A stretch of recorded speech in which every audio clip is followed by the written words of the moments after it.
Meron ba kayong stock ng San Marino sa bahay? Kung meron, tara gawin natin siyang merienda. Ang tagal ko nang hindi naluluto to kaya namiss ko siyang lutuin. Tara, luto tayo. So ayun na nga, meron kasi akong stock ng San Marino dito sa bahay kaya naisipan ko magluto ng merienda. Nagkikrave din naman kasi akong kumain ng pasta kaya yan yung naisipan kong lutuin.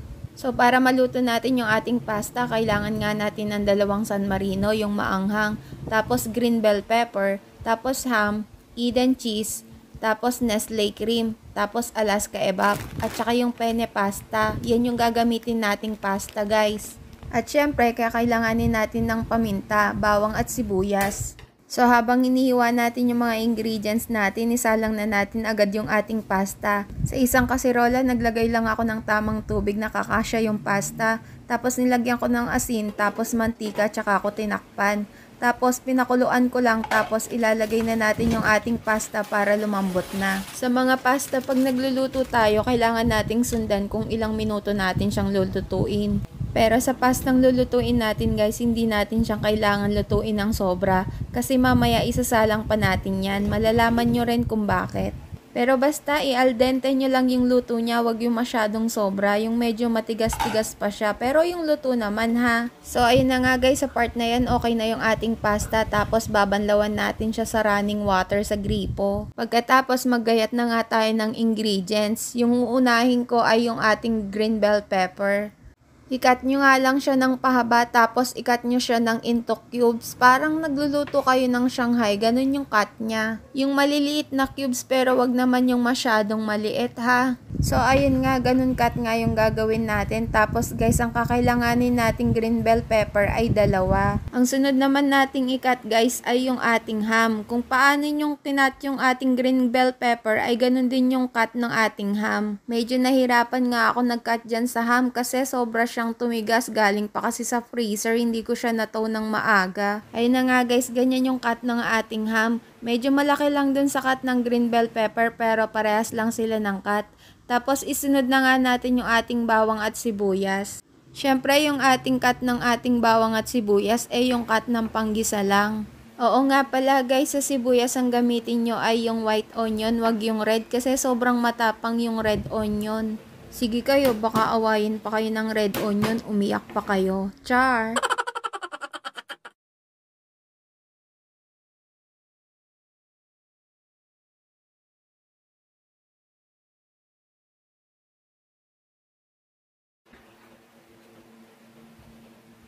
So, ayun na nga, tapos na tayo magayat dyan guys. Nagayat na natin yung ating ham, green bell pepper at yung panggisa nating bawang at sibuyas.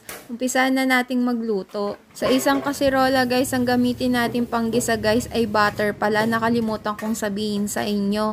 So, yun, nilagay na natin yung butter dyan, tapos tunawin lang natin. Siyempre, pag tunaw na yung ating butter, ilagay na natin yung ating ham. Uunahin natin yung ating ham kasi kailangan muna natin siyang iluto. Medyo prituhin lang din natin ng konti yung ating ham guys. Pwede din naman pagkatapos nating manggisa ng bawang at sibuyas. Kaya lang ako mas prefer ko talagang lutuin muna yung ating ham. Pinalitan ko pala yung sandok natin guys kasi pansin ko kanina yung gamit kong sandok maingay, parehong stainless. Kaya yan, pinalitan ko para naman hindi kayo maingayan. So, ayun na nga, pag naprito na ng maayos yung ating ham guys, pwede na nating igisa yung ating bawang at sibuyas. Pero syempre, unahin natin yung ating bawang. Palabasin muna natin yung aroma ng ating bawang guys. Pagkatapos, pag nag-brown na yung ating bawang, syempre, isunod na natin yung ating sibuyas.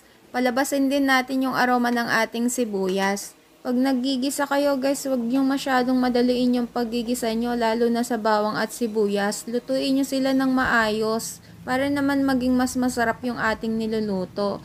At syempre, pag naluto na yung ating bawang at sibuyas, ilagay na natin yung ating green bell pepper.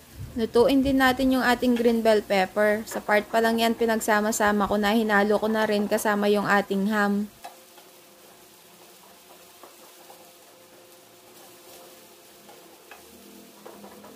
So, ayun na nga, pag nahalo na nating mabuti yung ating mga naunang ingredients, ilagay na natin yung ating 2 San Marino. Ang gagamitin nyo palang San Marino guys ay maanghang. Ako gusto ko kasi yung maanghang kasi pag ginamit mo yung hindi maanghang, nakakaumay siya pag kinakain mo. Kaya ang gamitin natin is yung maanghang. Kung gusto nyo naman, gamitin nyo is isang maanghang tapos isang hindi. So, isama lang natin sa gisa yung ating mga San Marino. Hindi na natin kailangan lutuin ng sobra kasi pwede din naman kainin yan kahit hindi luto. Basta haluin nyo lang siya ng maayos, guys.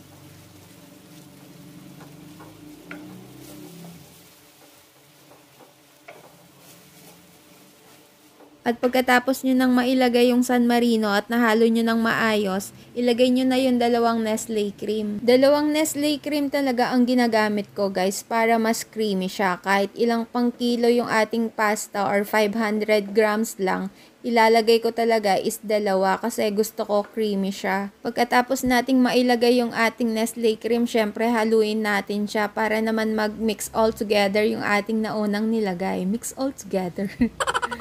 So, ayun na nga, pagkatapos nating ilagay yung ating Nestle cream, isunod na nating ilagay yung ating Alaska Evap. Maglalagay din tayo ng ating Alaska Evap pala guys para dumami yung ating sauce. Pagkatapos nating mailagay yung ating Alaska Evap guys, magdadagdag pa ako ng tubig.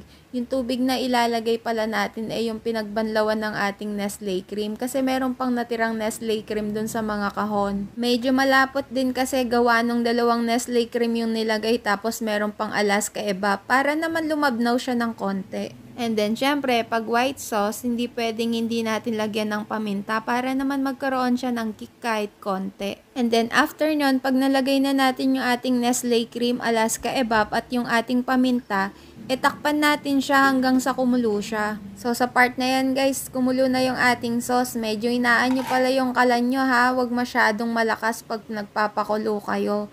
So, ayun, pwede nating ilagay yung ating pasta dyan kasi kumulo na yung sauce natin. Pero bago ko ilagay yung pasta dyan guys, nilagay ko muna yung ating Eden cheese para naman madagdagan pa rin yung creamy niya.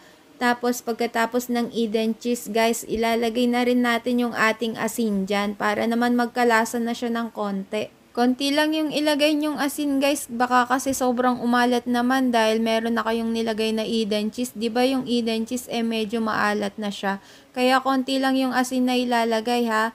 Tapos tikman nyo na siya guys. Kung okay na pala sa panlasa nyo ang sauce guys, pwede nyo nang ilagay yung pasta dyan. Siguraduhin nyo yung pasta nyo guys, wala ng tubig ha, kasi ako napansin ko meron palang tubig yung lagayan, kaya binitawan ko na lang, kaya ganyan ko siyang nilagay. Ayan yung sinasabi ko kanina guys, kaya hindi ko nilutong masyado yung ating pasta. Kasi isasalang pa natin siya kasama ng ating sauce hanggang sa sipsipin niya yung sauce. So, medyo matagal yung paghahalo dyan hanggang sa masipsip yung sauce. Kaya lalambot din dyan yung pasta. So, pag nilagay nyo siyang malambot na ng sobra, may tendency magkadurog-durog yung ating pasta. Maglalagay pala ako ng magic syrup sa huli guys. Pero nasa sa inyo kung lalagyan nyo pa siya ng magic syrup kasi meron ng asin. Kaya ako kasi konti lang yung asin na nilagay ko kaya nilagyan ko pa rin siya ng magic syrup. Pero guys, pwede din naman hindi ipagsama agad yung pastas tsaka sauce. Kaya lang hindi niya sisipsipin yung lasa ng sauce eh. Ayan na pala yung ating San Marino penne pasta. So ayun, pakuluin nyo lang hanggang sa matuyo at sipsipin yung sauce. Yun lang, salamat!